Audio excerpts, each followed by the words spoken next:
Goodbye, brave heroine. It was a shame we got to know you for such a little time. Before I open this review of chapter 333 of My Hero Academia, please do me a favor, leave your own thoughts on the chapter in the comment section down below. Leave a like and subscribe if you haven't already.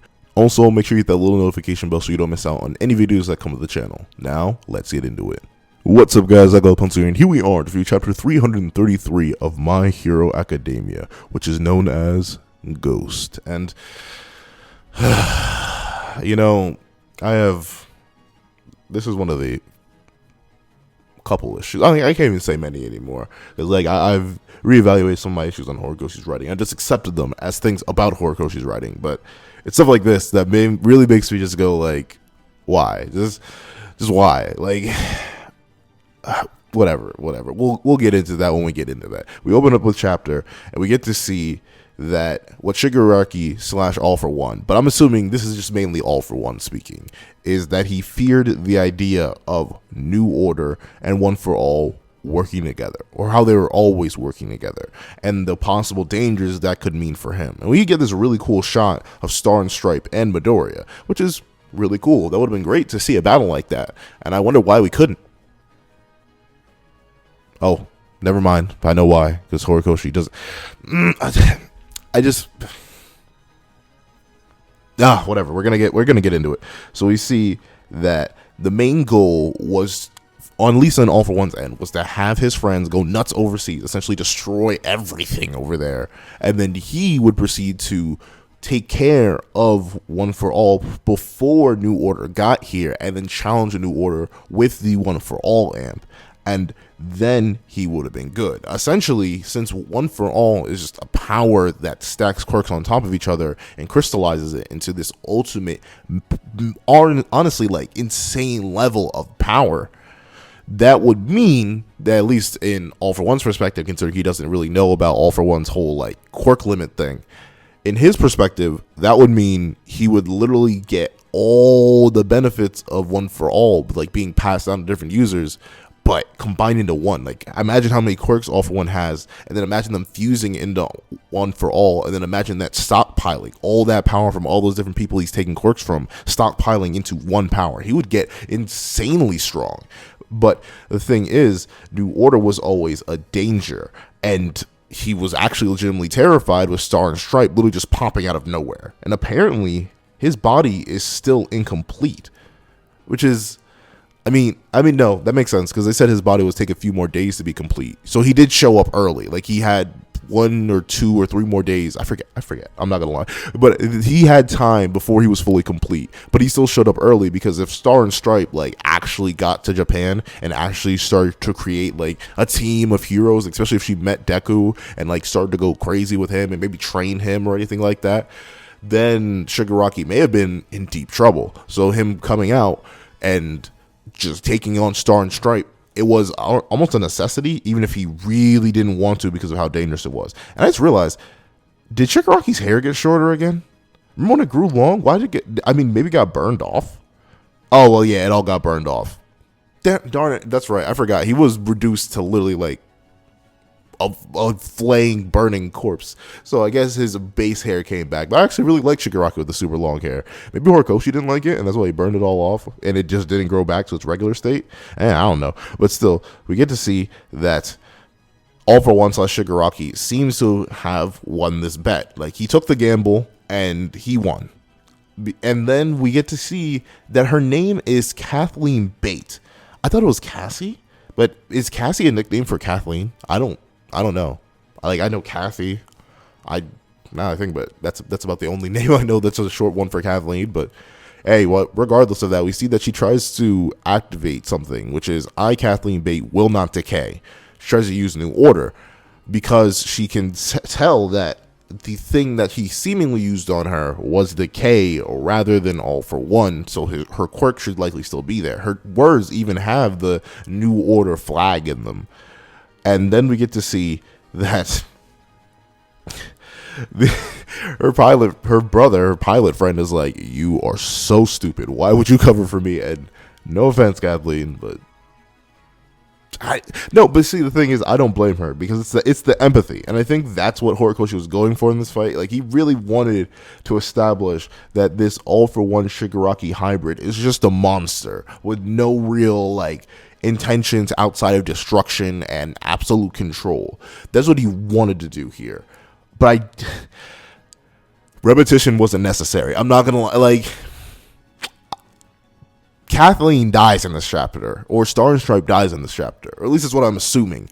And even with the way she goes out, which is cool, I don't think it was worth it to introduce her character like this just to kill it off this quickly. We should have had something. All for One was strong enough. I hate to say it, All for One was a strong enough endgame antagonist that Star and Stripe and Midoriya teaming up could have been cool. Can you imagine New Order and One for All actually working together? But still, we'll get into that, and we'll get into Horikoshi's bad habits, because I'm not gonna lie, this is one of them. This is one of them in perfect form, if I have to be completely real with you.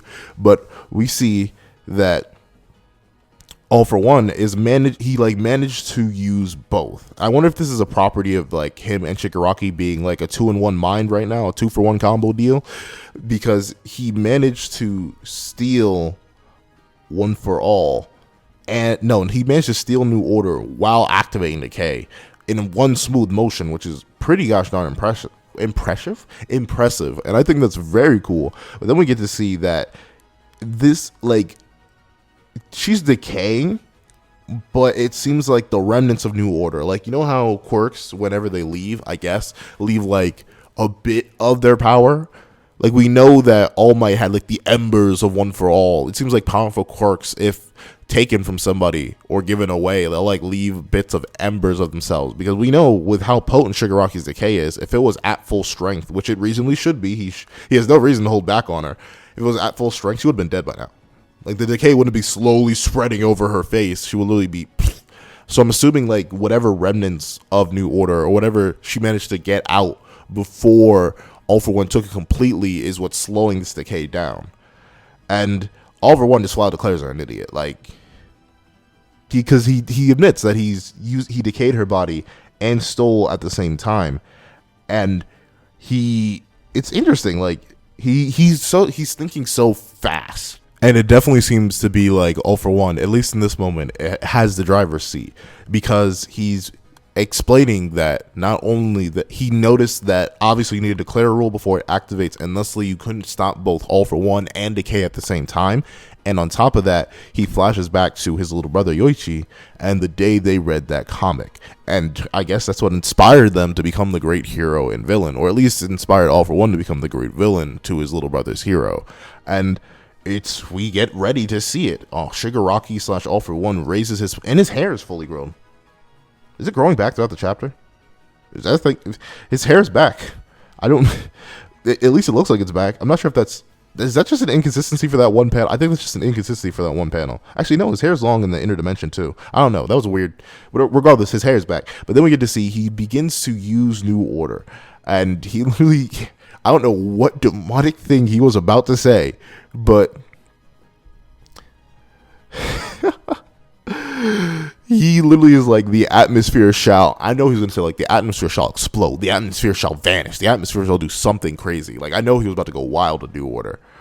But then we get to see, oh, actually, no, that's interesting. It wasn't that I didn't know it continued. There were more, I knew there were more, but I stopped reading. Yeah, it seems like the comic that inspired All for One, like, it had more issues, but all he cared about was the villain part, and he became the ultimate villain, so yada, yada, yada, evil man, wonderful.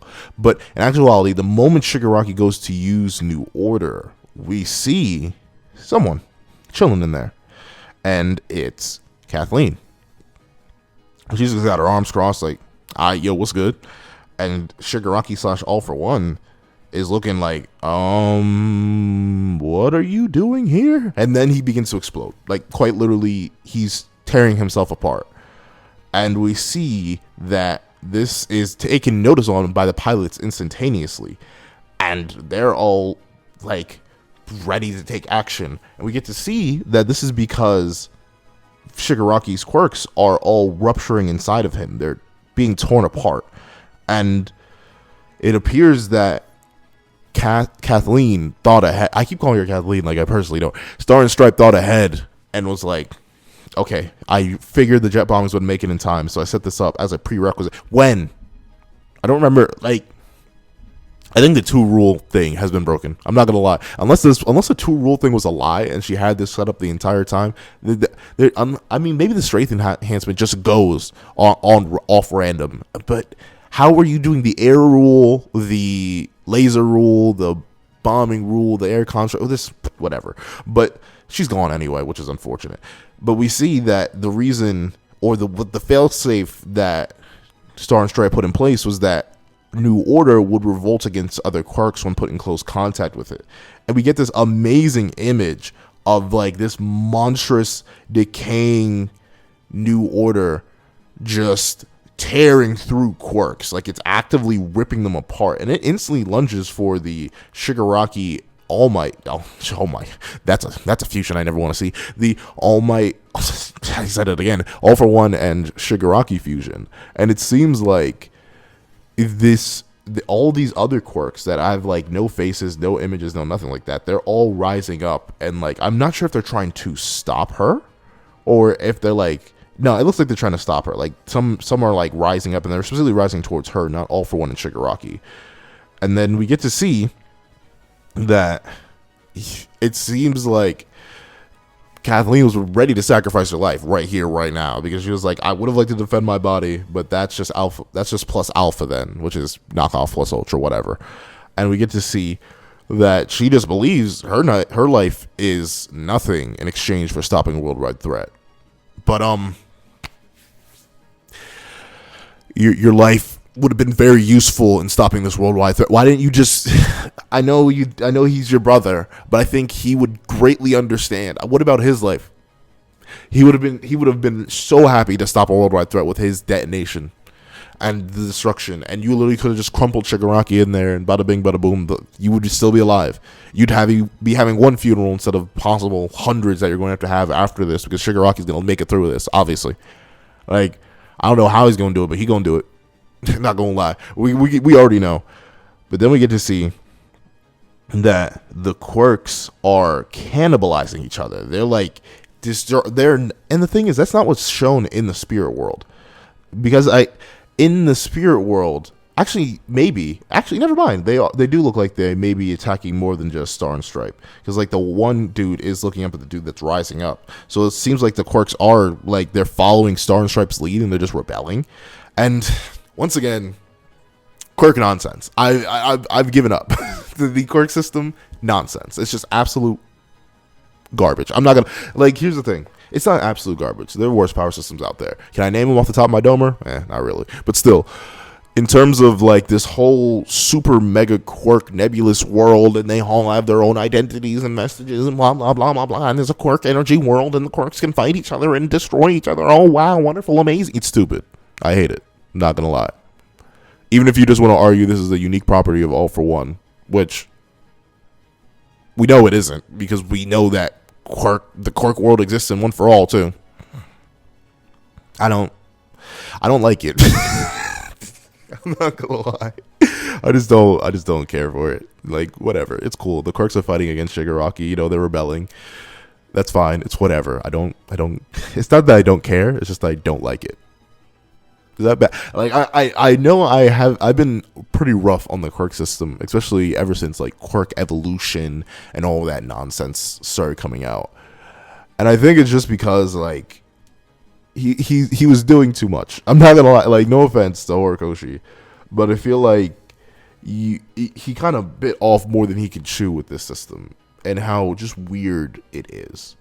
And it just seems so nebulous that I feel like there's no tangibility to it anymore. Like, you could have just stuck with people develop superpowers. That's it. And maybe it would have been fine if he didn't try to establish some sort of rule set or like patterns or occurrence before this. I know Quarks are new to the world, so essentially Horikoshi pre-built in an excuse that Quarks are nonsense by saying they're not very well understood. But when you try to give me an understanding of it, you just keep introducing all this new nonsense. It's like, whatever. I just don't care. I don't care about Quarks anymore. Let's be real. Let me just shut my mouth.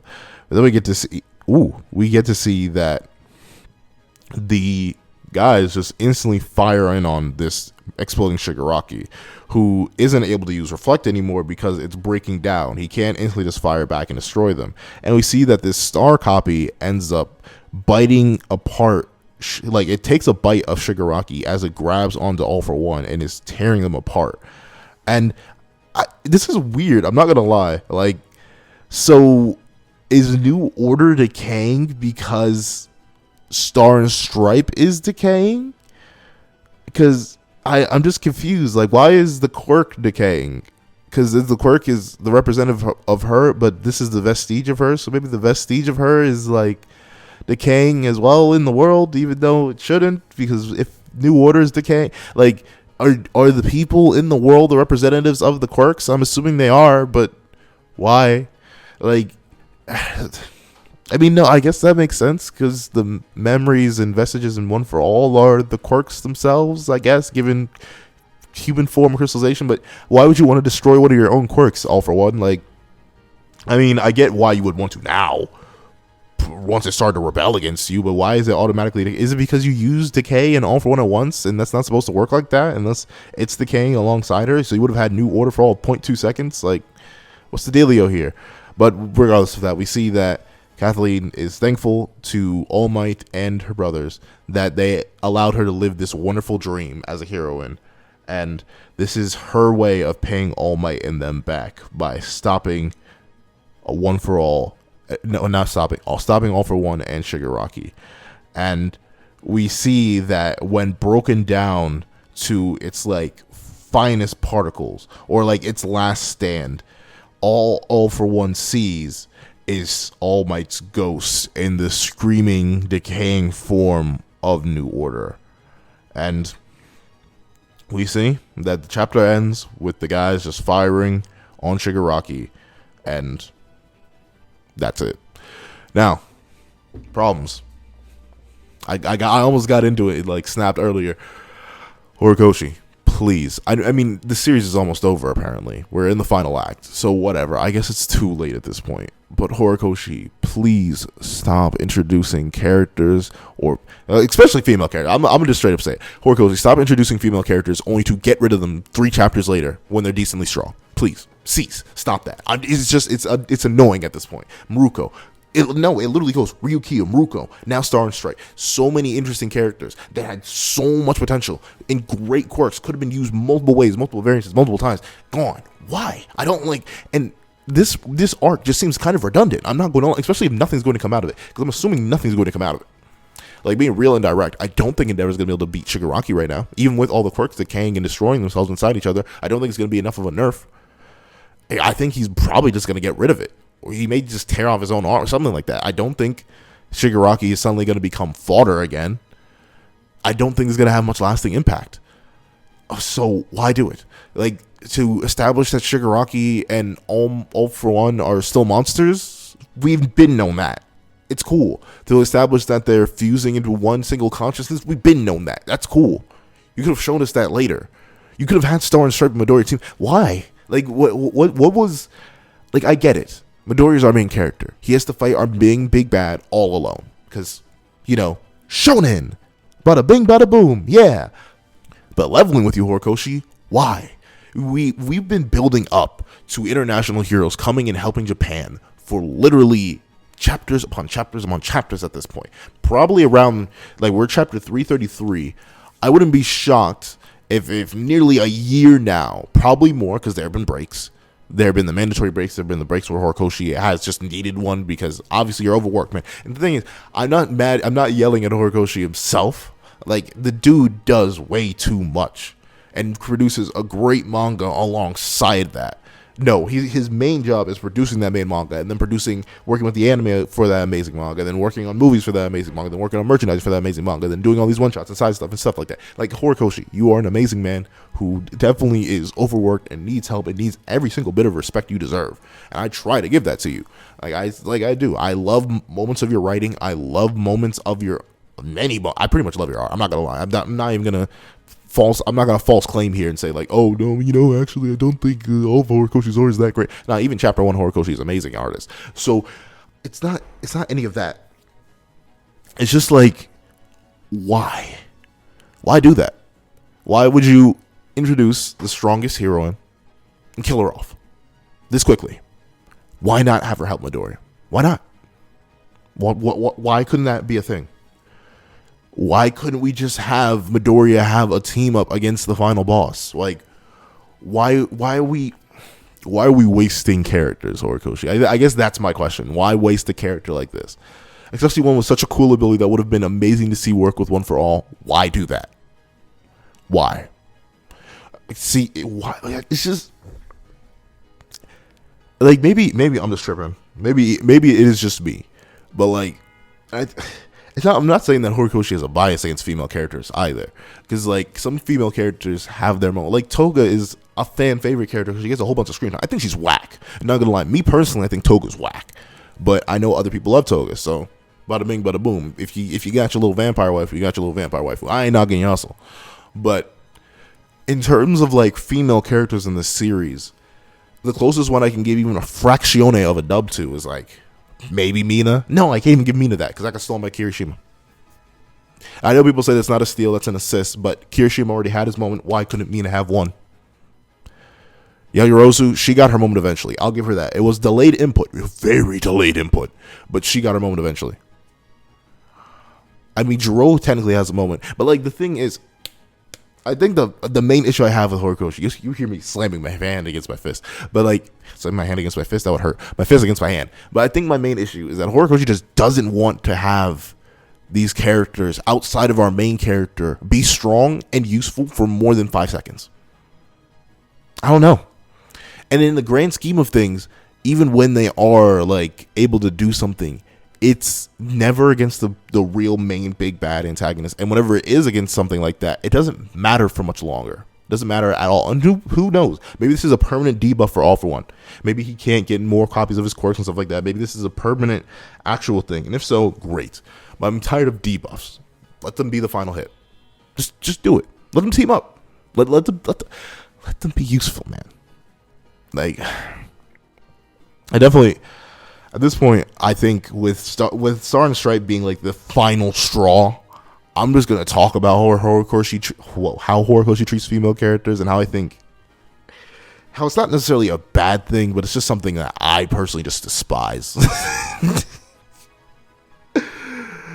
That's it. That's what I'm gonna do because I can't just sit here and ramble for too long. The rest of the chapter, I mean, like, I'm not gonna lie, the main thing that just annoys me is that Star and Stripe is gone. And like, I feel bad for her. I will admit, the chapter made me feel like, oh man, I'm sad that she's gone, but more so annoyed that she's gone. I'm annoyed that this is how it had to happen. Like, this isn't a satisfying, like, it's a kind of satisfying way for her to go out, like outsmarting Shigaraki and All for One to the very last, and like using her own quirk against them. Cool, that's good. But the quirk nonsense in this chapter, from the waste of Star and Stripe as a whole, the redundancy of this entire affair, how this in the end just seems like another huge just burst of wasted potential of a possible amazing team up between the US and Japan and Midoriya and Star and Stripe. How all this just reminds me of all the previous times female characters have done something that may have seemed major in the moment but actually ended up being pointless or just minor. I don't know. Star and Stripe should have been a weakening act. She should have been part of the final one. But that's my thoughts on the chapter. I hate to say this is a chapter, like, due to how much I actually actively don't like in it. Like, no matter how cool some of the ideas are, I think their execution whack. So it gets like a 6 out of 10. I think that's the lowest score I've given a chapter as of recent. And it's just because, like, this chapter is just a compilation of issues that I have with Horikoshi and his writing style compounded on top of each other. And just looking at me in the face and saying, I dare you rate us higher, and I'm not going to. Those are my thoughts on the chapter. I know them sound mad negative. Please tell me your thoughts on the chapter in the comment section down below. Thank you so much for watching. Please remember to like, share, comment, and subscribe. And hope you guys have a wonderful day. This is That Guy with the Pencil, writing off.